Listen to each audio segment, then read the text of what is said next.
Hello everyone, welcome back to my channel. So today I have this beautiful model here with me, and without further ado, let's go ahead and let's get right into the tutorial. So first thing first, I always like to prep the eyelids, and this helps me to make sure the eyeshadow looks more pigmented and bright and colorful.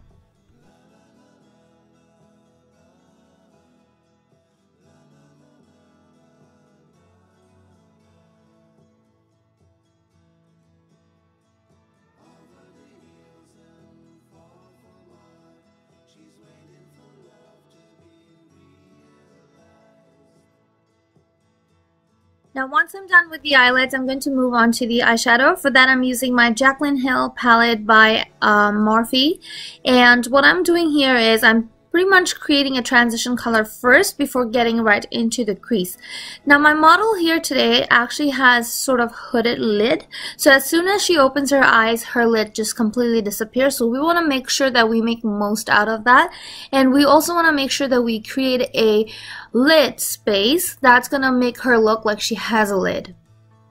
Now here I'm pretty much placing the color on the crease. Obviously the crease color is going to be darker than the transition color, but at the end of the day the whole idea is to dab the color onto the crease and then also sort of blend it outwards.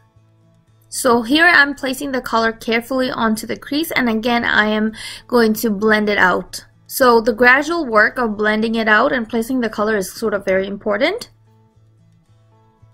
Now I'm here using a darker color to create more of the crease space. Now as you can see, compared to the other eye, the crease is coming into shape, the lid space is forming into shape, and once I'm done with that, I'm going to again blend it out.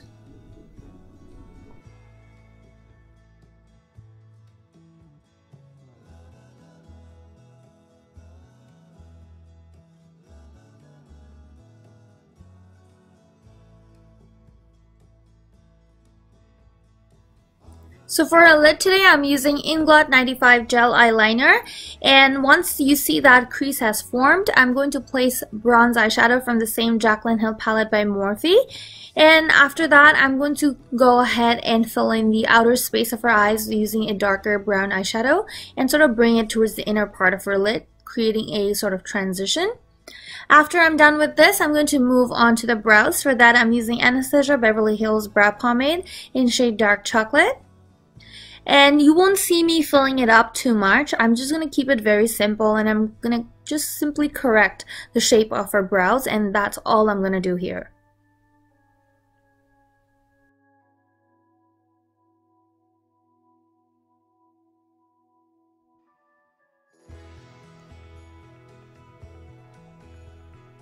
Now I'm going to just place a highlighted color on her brow bone area. And later I'm going to also bring it towards her inner part of her eyes, but not right now. I'm going to do that later. And moving on to the foundation, I'm using Huda Beauty foundation in shade Toffee. And I'm using a flat foundation brush. Now you get the most of your foundation through a flat foundation brush. So a lot of people nowadays don't like to use this. They either like to use a buffing brush or what else is there? Stippling brush or even a beauty blender. I just always prefer using a flat foundation brush because it always gives you that full coverage. Now for her highlighted areas, I'm using Kryolan FS45 as my highlighter shade.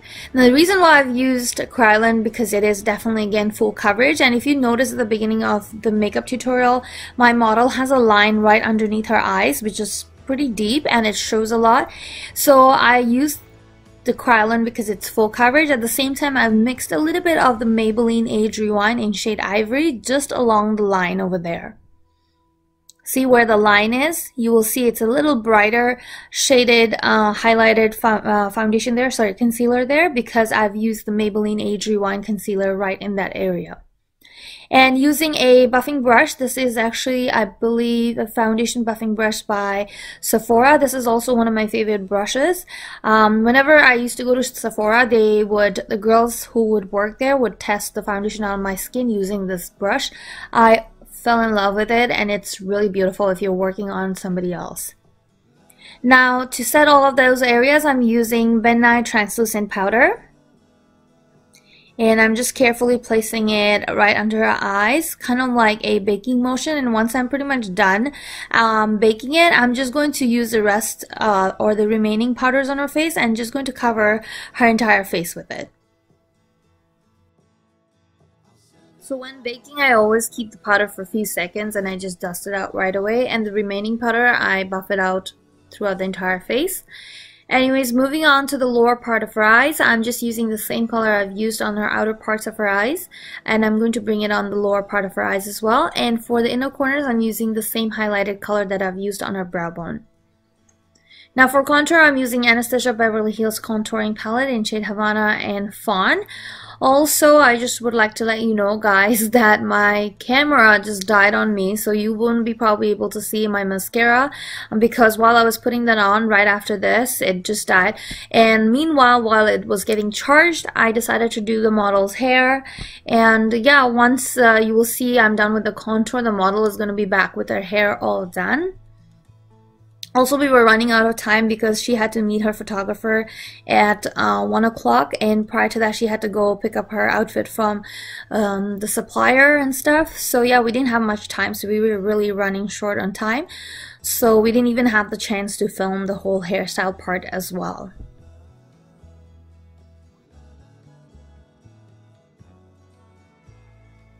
So for her blush, I've used Milani blushes. These are in the color Rose d'Oro and Dolce Pink, and I feel like these two shades always complement people with deep tan or tan skin tones. Now to set all of that, I'm using Kiss New York's makeup setting spray, and moving on to the highlighter, I'm using a MAC highlighter, and this is in the shade Oh Darling. I believe it is Oh Darling. If not, it should be written down on the description box for you guys to have a look. I always like to use my fingertips for the nose highlight, and then for the rest of the face, I like to use my Anastasia Beverly Hills highlighter brush.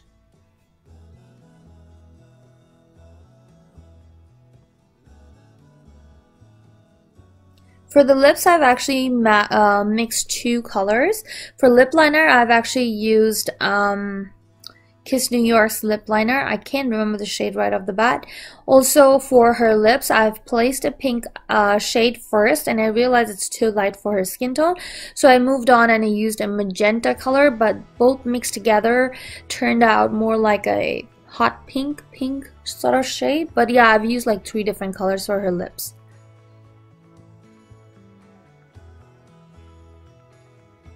I told you guys I would do a makeup look with bronze eyes and magenta lips, and it sort of turned out like that. Like, it actually turned out what I've planned to do. So yeah, I probably won't be doing it on myself anymore because I've already done it on her. But I'm going to create my Nika makeup look for you guys to see, the one that I've done, like a colorful green eyeshadow look that I've done on my real Nika. So I'm going to obviously recreate that look. That's all, guys. This is the final look of the makeup look of this beautiful model. I hope you guys have enjoyed this look, and don't forget to give me a thumbs up. Also, don't forget to like, comment, share, and subscribe, and do share it with your friends and families through your Facebook and social media platforms. Also, let me know how you liked and enjoyed this makeup tutorial, and thank you so much for watching. Hope to see you next time on my next video. Till then, take care.